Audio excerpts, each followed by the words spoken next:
राम राम जी सभी को। शनिवार की व्रत कथा सुनाने जा रही हूँ जी। अच्छा लगे लाइक करना, सब्सक्राइब करना, शेयर करना, कमेंट में लिख के जरूर बताना कैसी लगी। राम राम जी।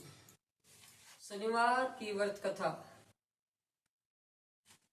थोड़े ये ले लेते हैं।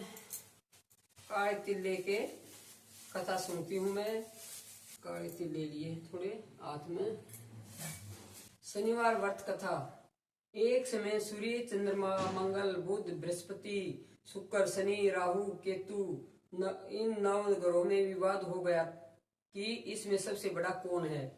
जब आपस में कोई निश्चय नहीं हो सका तो सब देवराज इंद्र के पास गए और कहने लगे कि आप सब देवताओं के राजा हैं, इसलिए आप हमारा न्याय करके बताए कि हम 9 ग्रहों में सबसे बड़ा कौन है। राजा इंद्र इनका प्रश्न सुनकर घबरा गए और कहने लगे कि मुझ में सामर्थ्य नहीं है जो किसी को बड़ा या छोटा बताऊं। मैं अपने मुख से कुछ नहीं कह सकता। हाँ, एक उपाय हो सकता है। इस समय पृथ्वी पर राजा विक्रमादित्य बहुत बड़ा न्याय करता है, इसलिए आप सब जाकर उनसे फैसला करा लो। यह सुनकर सभी ग्रह देवता चलकर भूलोक में राजा विक्रमादित्य की सभा में आकर उपस्थित हुए और अपना प्रश्न राजा के सामने रखा। राजा उनकी बात सुनकर बड़ी चिंता में पड़ गए कि मैं अपने मुख से किसको बड़ा और किसको छोटा बताऊं। जिसको छोटा बताऊंगा वही क्रोध हो करेगा। परंतु उनका झगड़ा निपटाने के लिए राजा ने एक उपाय सोचा और उसने सोना, चांदी, कांसा, पीतल, सीसा, रांगा, जस्ता, अभ्रक और लोहा धातु के 9 आसन बनवाए। सब आसनों को क्रम से जैसे सोना सबसे पहले और लोहा सबसे पीछे बिछाए। इसके पश्चात राजा ने सब ग्रहों से कहा कि आप सब अपने अपने आसनों पर बैठ जाएं। जिसका आसन सबसे आगे वह सबसे बड़ा और जिसका आसन सबसे पीछे वह सबसे छोटा जाने। क्योंकि लोहा सबसे पीछे था और वह शनि देव का आसन था, इसलिए शनि देव ने समझ लिया कि राजा ने मुझे सबसे छोटा बना दिया है। इस पर शनि को क्रोध आया। उसने कहा कि राजा तू मेरे पराक्रमों को नहीं जानता। सूर्य राशि पर 1 महीना, चंद्रमा 2.25 दिन, मंगल 1.5 महीना, बृहस्पति 13 महीने, बुध और शुक्र 1 महीने, राहु और केतु दोनों उल्टे चलते हुए केवल 18 महीने रहते हैं। परंतु मैं एक राशि पर 2.5 साल तक रहता हूँ। बड़े बड़े देवताओं को भी मैंने भीषण दुख दिया है। राम जी को 7.5 साथी आई तो वनवास हो गया और रावण को आई तो राम और लक्ष्मण ने सेना लेकर लंका पर चढ़ाई कर दी, रावण के कुल का नाश कर दिया। हे राजा, अब तुम सावधान रहना। राजा कहने लगा, जो भाग्य में होगा देखा जाएगा। उसके बाद अन्य ग्रह तो प्रसन्नता के साथ चले गए, परंतु शनि देव बड़े क्रोध के साथ वहां से सिधारे। कुछ काल व्यतीत होने पर जब राजा को 7.5 की दशा आई तो शनि देव घोड़ों का सौदागर बनकर उनके सुंदर घोड़ों सहित राजा की राजधानी में आए। जब राजा ने सौदागर के आने की खबर सुनी तो अपने अश्वपाल को अच्छे अच्छे घोड़े खरीदने की आज्ञा दी। अश्वपाल ऐसे अच्छे नस्ल के घोड़े देखकर और उनका मूल्य सुनकर चकित हो गया। तुरंत ही राजा को खबर दी। राजा उन घोड़ों को देखकर एक अच्छा सा घोड़ा चुनकर उस पर सवारी के लिए चढ़ा। राजा के पीठ पर चढ़ते ही घोड़ा जोर से भागा। घोड़ा बहुत दूर एक बड़े जंगल में जाकर राजा को छोड़कर अंतर ध्यान हो गया। इसके बाद राजा अकेला जंगल में भटकता रहा। बहुत देर के पश्चात राजा ने भूख और प्यास से दुखी होकर भटकते भटकते एक ग्वाले को देखा। ग्वाले ने राजा को प्यास से व्याकुल देखकर पानी पिलाया। राजा की उंगली में एक अंगूठी थी, वह उसने निकालकर प्रसन्नता के साथ ग्वाले को दे दी और शहर की ओर चल दिया। राजा शहर में पहुंचकर एक सेठ की दुकान पर जाकर बैठ गया और अपने आप को उज्जैन का रहने वाला तथा अपना नाम विका बतलाया। सेठ ने उसको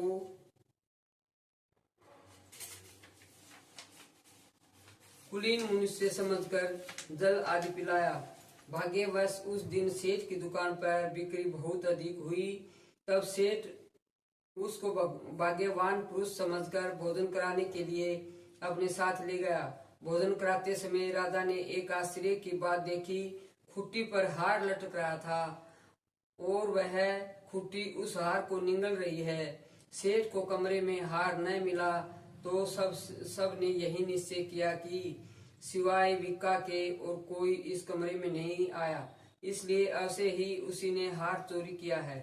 5-7 आदमी इकट्ठे होकर उसको फौजदार के पास ले गई।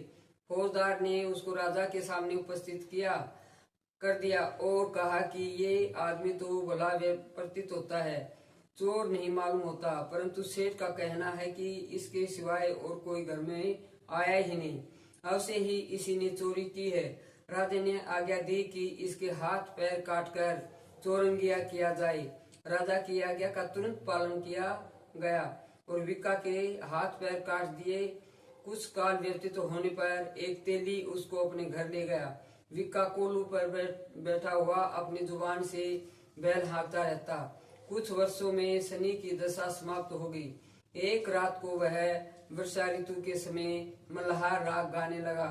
उसका गाना सुनकर उस शहर के राजा की कन्या उस राग पर मोहित हो गई और दासी को खबर लाने के लिए भेजा कि शहर मोहित हो गई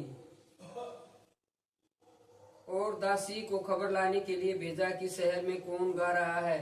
दासी सारे शहर में फिरती फिरती क्या देखती है कि एक तेली के घर में चौरंगिया राग गा रहा है। दासी ने महल में आकर राजकुमारी को सब वृत्तांत सुना दिया। बस उसी क्षण राजकुमारी ने यह प्रण कर लिया, चाहे कुछ हो मुझे इस चौरंगिया के साथ विवाह करना है। माता ने कहा, पगली यह क्या बात कह रही है, तुझको किसी देश के बड़े राजा के साथ प्रणया जाएगा। कन्या कहने लगी कि माता जी मैंने अपना प्रण कर ले लिया है, कभी नहीं छोड़ूंगी। माता ने चिंतित होकर यह बात राजा को बताई। जब महाराज ने भी आकर यही समझाया कि मैं अभी देशांतर में अपने दूत भेजकर सुयोग्य रूपवान एवं बड़े से बड़े गुणी राजकुमार के साथ तुम्हारा विवाह करूंगा, ऐसी बात तुमको कभी नहीं विचारनी चाहिए। कन्या ने कहा, पिताजी मैं अपने प्राण त्याग दूंगी परंतु दूसरे से विवाह नहीं करूंगी। इतना सुनकर राजा ने क्रोध से कहा, यदि तेरे भाग्य में ऐसा ही लिखा है तो जैसी तेरी इच्छा वैसा ही होकर रहेगा। राजा ने तेली को बुलाकर कहा कि तेरे घर में जो चौरंगिया है उसके साथ में मेरी कन्या का विवाह करना चाहता हूँ, अपने घर जाकर विवाह की तैयारी करो। राजा ने उसी समय राजकुमारी का विवाह चौरंगिया विक्रमादित्य के साथ कर दिया। रात्रि को शनि देव ने विक्रमादित्य को सौंपन दिया। राजा देखो, मुझको छोटा बतलाकर तुमने दुख उठाए हैं। राजा ने क्षमा मांगी। राजा ने क्षमा मांगी। शनि देव ने प्रसन्न होकर विक्रमादित्य को हाथ पैर दिए। तब राजा ने कहा, महाराज मेरी एक प्रार्थना स्वीकार करे कि जैसा दुख आपने मुझे दिया है ऐसा और किसी को न देना। शनि देव ने कहा कि तुम्हारी यह प्रार्थना स्वीकार है।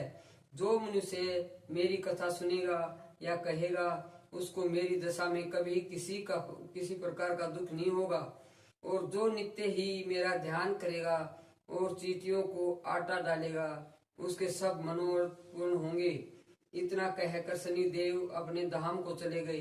राजकुमारी की आंखें खुली और उसने पति के हाथ पैर देखे तो उसे बड़ा आश्चर्य हुआ। राजा ने अपना समस्त हाल कहा कि मैं उज्जैन का राजा विक्रमादित्य हूँ। यह सब बात सुनकर राजकुमारी अत्यंत प्रसन्न हुई।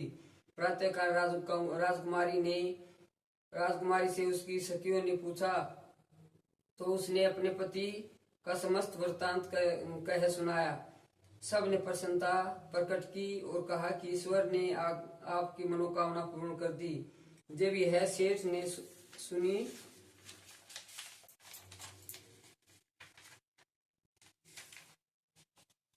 सुनी तो वह सेठ विक्रमादित्य के पास आया और उसके पैरों में गिरकर क्षमा मांगने लगा कि आप पर मैं चोरी का दोष लगाया, इसलिए आप मुझको चाहे दंड दे सकते हैं। राजा ने कहा, मुझ पर शनि देव का कोप था, इसी कारण यह सब कुछ मुझको प्राप्त हुआ। इसमें तुम्हारा कोई दोष नहीं है। तुम अपने घर जाकर अपना कार्य करो। सेठ बोला कि मुझे कभी शांति होगी जब आप मेरे घर को चलकर प्रीतिपूर्वक भोजन करेंगे। राजा ने कहा कि जैसी आपकी मर्जी हो वैसा ही करे। सेठ ने अपने घर जाकर अनेक प्रकार के भोजन बनाए और राजा विक्रमादित्य को प्रतिभोज दिया।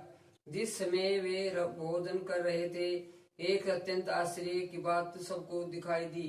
जो खुट्टी पहले हार निगल गई थी, वह अब हार उगल रही है। जब भोजन समाप्त हो गया तो सेठ ने हाथ जोड़कर बहुत ही मोहरे राजा को भेंट की और कहा कि मेरे श्री कुंवरी नामक एक कन्या है, उसका पाणी ग्रहण आप करें। इसके बाद सेठ ने अपनी कन्या का विवाह राजा के साथ कर दिया और बहुत सा दान दे आदि दिया। कुछ दिनों तक वहां निवास करने के पश्चात विक्रमादित्य ने शहर के राजा से कहा कि अब मेरी उज्जैन जाने की इच्छा है। राजा और सेठ से विदा लेकर राजकुमारी मन भावनी सेठ की कन्या श्री कुंवारी तथा दोनों जगह के दहेज में प्राप्त अनेक दास दासी रथ और पालकियों सहित विक्रमादित्य उज्जैन की तरफ चले। जब शहर के निकट पहुंचे और पूर्ववासियों ने राजा के आने का संवाद सुना तो समस्त उज्जैन की कृपा अगवानी के लिए आई। बड़ी प्रसन्नता से राजा अपने महल में पधारे। सारे शहर में बड़ा भारी महोत्सव मनाया गया और रात्रि को दीपमाला की गई। दूसरे दिन राजा ने शहर में यह सूचना कराई कि शनिचर देवता सब ग्रहों में सर्वोपरि है। मैंने इसको छोटा बतलाया, इसी से मुझको यह दुख प्राप्त हुआ। सारे शहर में प्रत्येक शनिवार को शनिदेव की पूजा और कथा होने लगी और प्रजा अनेक प्रकार के सुख भोगती रही। जो कोई शनिवार की कथा पढ़ता है और सुनता है, शनिदेव की कृपा से उसके सब दुख दूर हो जाते हैं। बोलो शनिदेव की जय हो। ये शनिदेव सुख शांति बनाए रखना, कोई गलती हो माफ करना।